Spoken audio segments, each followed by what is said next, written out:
আপনাদের তো ঠিক চিনতে পারলাম না। আমার নাম মিশুক আর ও আমার স্ত্রী ফিদু।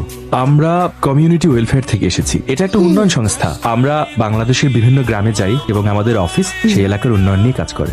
আপনাদের পরিচয়টা জানতে পারি? আমি আব্দুল জব্বার, এই এলাকার মোড়ল। বলতে পারেন আমি সবার দেখভাল করি। আমি লালু। আমি বঙ্কা। স্যার আমি বধু। আমি জমেলা। আমি এই গ্রামের সবাইকে আর বলতে হবে না, দেখেছেন স্যার, এক একটা দুষ্টু শয়তান। আচ্ছা, আপনারা সবাই এখানে আছেন, আপনারা আমার কথাগুলো মনোযোগ দিয়ে শুনুন। আমরা এখানে এসেছি আপনাদের সাহায্য করতে। হ্যাঁ হ্যাঁ মানে আমরা আপনাদের গ্রাম সম্পর্কে আগেই খোঁজ খবর নিয়েছি এবং আমরা জানতে পেরেছি আপনারা অনেক অবহেলিত, অনেক সুযোগ সুবিধা থেকে বঞ্চিত। আমরা সিদ্ধান্ত নিয়েছি আপনারা যদি অনুমতি দেন আমরা আপনাদের সাথে এই গ্রামে বেশ কিছুদিন থাকব। কারণ আপনাদের এই গ্রামে বাচ্চাদের জন্য স্কুল নেই, চিকিৎসার জন্য হাসপাতাল নেই, বিশুদ্ধ পানির ব্যবস্থা নেই, বিদ্যুৎ নেই, অথচ এগুলো কিন্তু আপনাদের অধিকার।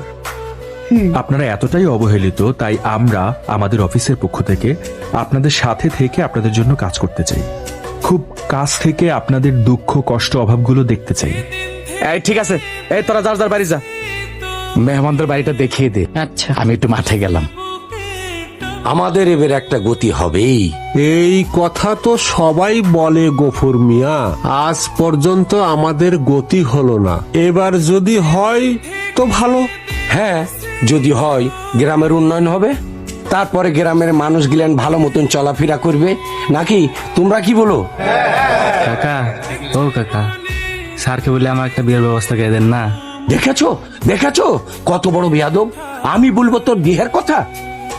এ জমেলা, আমাদের কপাল তো খুলে গেছে রে। আমরা এখন শহরের লোকের মতন বড় লোক হয়ে যাবো। সামনে খালি তুই আর আমি, আমি আর তুই। তোর কথা শেষ হয়েছে? দুনিয়াতে কম দেখলাম না। গাছে কাঁঠাল রেখে মুছে তেল দিস না, বুঝলি? আগে হোক তারপর লেফাস। সারাটি থেকে যা কি করবি? থেকে কি করবো? বাক কাজ নাই, টাকা পেয়ে গেছে। ও স্যার, ঘরে আছেন নাকি? আছি। কে? স্যার আমি আবুল। দাঁড়ান, আসছি। আসসালামু আলাইকুম। ওয়ালাইকুম আসসালাম। কেমন আছেন? আলহামদুলিল্লাহ ভালো আছি আমরা। আপনি কেমন আছেন স্যার? আলহামদুলিল্লাহ, আমিও ভালো আছি। তো আপনারা এখানে?